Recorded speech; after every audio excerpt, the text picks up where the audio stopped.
হাসানাত সারজিৎ এরা কিন্তু সাবেক ছাত্রলীগের কর্মী ছিল এবং এরা কিন্তু বিভিন্ন সময় বিতর্কিত হয়েছে।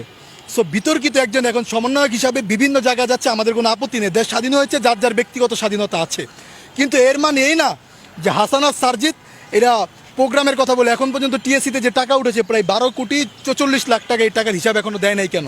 এবং বৈষম্য বিরোধী ছাত্র আন্দোলনের একজন সহ সমন্বয়ক, প্রাইভেট ইউনিভার্সিটির একটা ছেলে, তিনি আমাকে একদিন বলতেছিলেন যে ভাইয়া এটা নিয়ে একটা সংবাদ সম্মেলনও করব, তারা টাকার হিসাব কেন দিচ্ছেন এবং তাদের নিজেদের লোক দিয়ে টাকাগুলো গণাচ্ছে, এই হিসাবটা তারা কেন ক্লিয়ার করতেছে না? কত কোটি টাকা খরচ হলো, কত হ্যাঁ বন্যার জন্য যে টাকাটা তুলছে। এই কারণে বলবো যে উগ্র বক্তব্য দেওয়া বন্ধ করেন। যেমন তারেক রহমান একটা দলের সর্বোচ্চ নেতা, বিএনপির একটা দল পুরো তার আন্ডারে চলে। আপনারা ছাত্র যে কজন ছিলেন, তারেক রহমানের একটা দুটো থানায় এর থেকে বেশি লোক আছে, ঠিক আছে? তো এই কারণে আমি বলবো যে বিএনপির যেমন অবদান ছিল, জামাতের অবদান ছিল, ইসলামী আন্দোলনের অবদান ছিল, গণ অধিকারের অবদান ছিল, আপনাদের অবদান ছিল, সবারটা স্বীকার করে আপনার বক্তব্য কিংবা আপনার রাজনীতি করতে হবে। আর আরেকটা বিষয় হচ্ছে তারেক রহমানকে নিয়ে যে উগ্র বক্তব্য দিয়েছে যে তিনি ছাত্রদের মনোভাবকে কাজে লাগিয়ে, আজকে যদি বিএনপি, জামাত, ইসলামী আন্দোলন যে রাজনৈতিক দলগুলো আছে যে আমাদের ছেলেদেরকে আমরা ঘরে বসে রাখবো, তোমাদের আন্দোলনে যোগ দিতে দিব না, এই টিএসসিতে 200 লোকের বেশি এরা পাবে না। রাজনৈতিক একটা কাঠামো ছিল, রাজনীতিক, যেমন আপনি উত্তরা বলেন, মোহাম্মদপুর, মিরপুর, এসব জায়গায় কি সাধারণ ছাত্ররা পুলিশকে মেরেছে? এইসব জায়গায় কি সাধারণ ছাত্ররা আপনার বুক পেতে দাঁড়িয়েছে? এগুলো সব বিএনপি জামাতের পোলাপাত। যে কটা থানায় আপনার মনে করেন হামলা হয়েছে, যার কারণে আজকে স্বাধীন হয়েছে দেশ, এর পিছনে সবচেয়ে বড় অস্ত্র ছিল বিএনপি, জামাত, গণ অধিকার পরিষদ, ইসলামী আন্দোলন। এরা যদি ঐক্যবদ্ধ হয়ে কাজ না করতো, আপনারা দেশ স্বাধীন করতে পারতেন না। বিভিন্ন পয়েন্টে পয়েন্টে এরা অবস্থান নিচ্ছে। এবং আপনি দেখেন, ছাত্র যদি মারা যায় 10 জন, শ্রমিক মারা গেছে 20 জন, ছাত্র যদি আহত আছে 3 জন, তাহলে রিক্সাওয়ালা শ্রমিকরা আছে হচ্ছে 20-25 জন হাসপাতালে গিয়ে দেখেন। এই যে একটা বৈষম্য তৈরি করছেন এবং ছাত্রদের একটা বিভেদ সৃষ্টি করার চেষ্টা করছেন। এখনও আপনারা, আমি তো স্পষ্ট ভাষায় বলতে পারি আপনারা কয় টাকা খেয়েছেন। এখন যদি আমি এই কথা বলি তাহলে আমার বিরুদ্ধে আপনারা উস্কানিমূলক কথা বলবেন, এটা সত্যি কথা।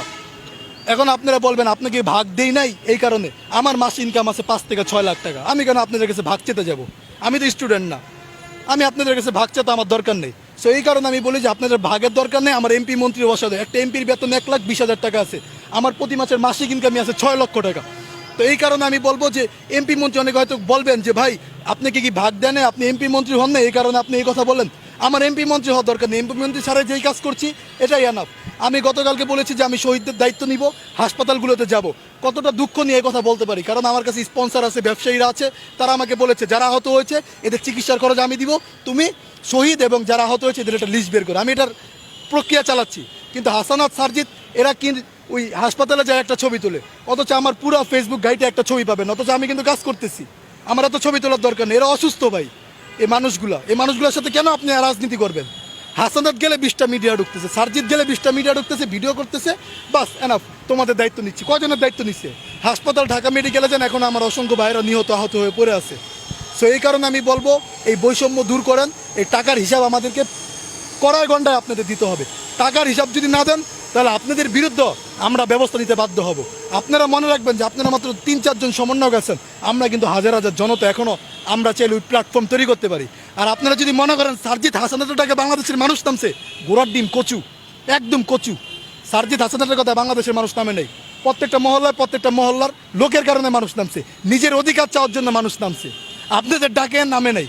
হয়তো আপনারা ফেসবুকে পোস্ট করছেন, ঢাকা বিশ্ববিদ্যালয় কেন্দ্রিক একটা আন্দোলন করছেন, ওই পর্যন্তই। মানুষের ওয়ার্ড পর্যায়ে নামছে, থানা পর্যায়ে নামছে, জেলা পর্যায়ে নামছে, মানুষের নেতৃত্ব নিয়ে নামছে। চট্টগ্রামে গিয়ে যে রাফি ছেলেটা নেতৃত্ব দিছে, ও কি আপনাদের বৈষম্য বিরোধী ছাত্র আন্দোলনের সমন্বয়ক নাকি? ও তো ওখানে একলাই বুক চিতিয়ে লড়াই করছে। উত্তরা মহাখালীতে কি আপনাদের বৈষম্য বিরোধী একজন সমন্বয়ক আছে নাকি? ওইখানে দেখেন কি একজনের নেতৃত্বে ঠিকই নামছে, কিন্তু ওরা ক্রেডিট নেয় নাই আপনাদের মতো, টাকা ভাগাভাগি করে নাই, টিএসসিতে যে টাকা হচ্ছে হিসাব দিতে গিয়া কাবজাক করে নেয়। বিভিন্ন জায়গায় গিয়া রাজনৈতিক নেতারা প্রোগ্রাম করবে, আপনারা কি রাজনৈতিক নেতা নাকি? বিভিন্ন জায়গায় গিয়ে ছাত্রদের সাথে প্রোগ্রাম করতেছেন, এত টাকা পান কই? টাকার উৎস কি? কই থেকে টাকা আসে বলেন? আমার ব্যবসা আছে, আমি টাকা পাই।